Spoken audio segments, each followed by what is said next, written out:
Hello students, इस video में आज हम एक्सक्रीशन इन ह्यूमन बीइंग के बारे में पढ़ेंगे।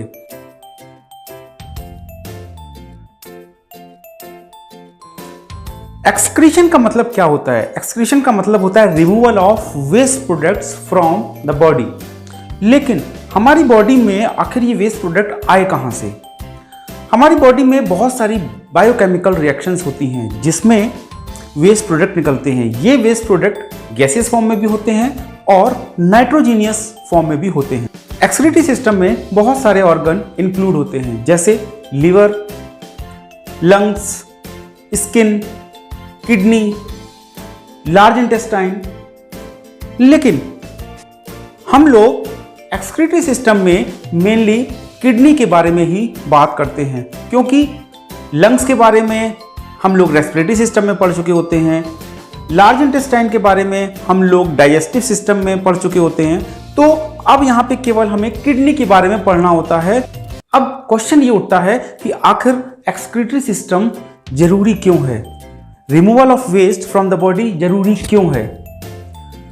हमारे बॉडी में ये जो वेस्ट प्रोडक्ट बनते हैं जिसमें कि nitrogenous waste, gaseous waste, salt और वाटर, ये सारी चीज़ें होती हैं। वाटर कहाँ से आता है वेस्ट प्रोडक्ट में? जब हम कभी ज़्यादा अमाउंट में पानी पी लेते हैं तो वो एक्सेस ऑफ वाटर को रिमूव करना बहुत ज़रूरी होता है। तो ये वाटर के क्वांटिटी को रेगुलेट भी करता है एक्सक्रीटरी सिस्टम। जैसा कि मैंने बताया, एक्सक्रीटरी सिस्टम में किडनी के अलावा दूसरे ऑर्गन भी होते हैं। उन ऑर्गन्स के बारे में आप मेरे लास्ट वीडियोस में देख सकते हैं। तो इस वीडियो में हम केवल किडनी के बारे में ही बात करेंगे। तो चलिए शुरू करते हैं। एक्सक्रीटरी सिस्टम के main organ kidneys, ureter, bladder and urethra होते हैं। किडनीज बीन शेप्ड के दो ऑर्गन होते हैं जो कि हमारे बैक साइड में जस्ट अबव द वेस्ट होते हैं। किडनी से दो ट्यूब्स बाहर निकलती हैं जिसे यूरेटर कहते हैं और ये ट्यूब्स ब्लैडर में ओपन होती हैं।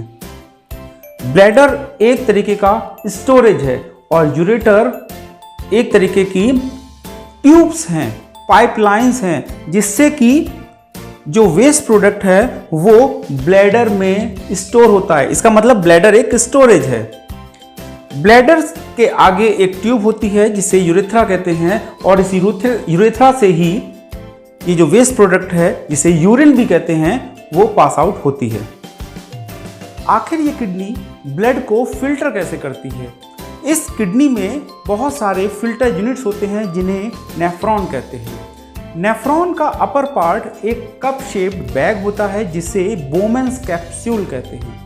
बोमेन कैप्सूल का लोअर पार्ट एक ट्यूब शेप में होता है जिसे ट्यूब्यूल कहते हैं और ये ट्यूब्यूल यूरिनरी कलेक्टिंग डक्ट से कनेक्ट रहती है। बोमेन्स कैप्सूल में बहुत सारी ब्लड कैपिलरीज होती हैं। इन ब्लड कैपिलरीज को ग्लोमेरुलस कहते हैं। ग्लोमेरुलस का एक पार्ट रीनल आर्टरी से कनेक्ट रहता है और दूसरा पार्ट इस ट्यूब्यूल के चारों तरफ सराउंडेड रहता है और रीनल वेन से कनेक्ट रहता है। रीनल आर्टरी को किडनी आर्टरी और रीनल वेन को किडनी वेन भी कहते हैं, क्योंकि रीनल का मतलब है किडनी।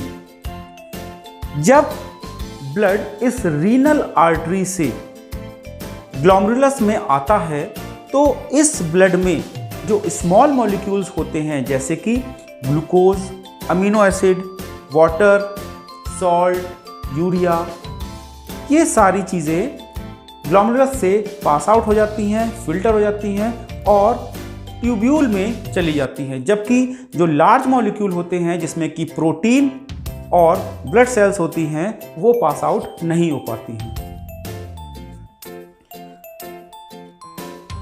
इस ट्यूब्यूल से glucose, amino acid, some salt, some water उसके चारों तरफ सराउंडेड ब्लड कैपिलरी में रीएब्जॉर्ब हो जाती हैं।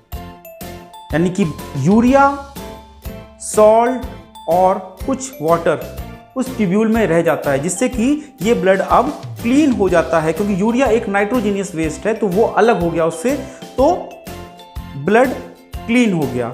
ये क्लीन ब्लड रीनल वेन से हमारी पूरी बॉडी में चला जाता है। ट्यूब्यूल से ये वेस्ट प्रोडक्ट यूरिन के फॉर्म में यूरिनरी कलेक्टिंग डक्ट में जाता है। यूरिनरी कलेक्टिंग डक्ट से ये यूरेटर से होता हुआ ब्लैडर में स्टोर होता है और ब्लैडर से ये यूरेथर से कुछ समय बाद बाहर निकाल दिया जाता है। तो इस तरीके से हमारा एक्सक्रीटरी सिस्टम काम करता है और हमारा डर्टी ब्लड क्लीन ब्लड में कन्वर्ट होता है।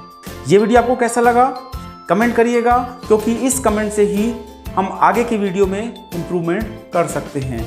इसको ज़्यादा से ज़्यादा शेयर कीजिए और हमारे चैनल मी एंड मैथ को सब्सक्राइब कीजिए। तब तक के लिए थैंक यू।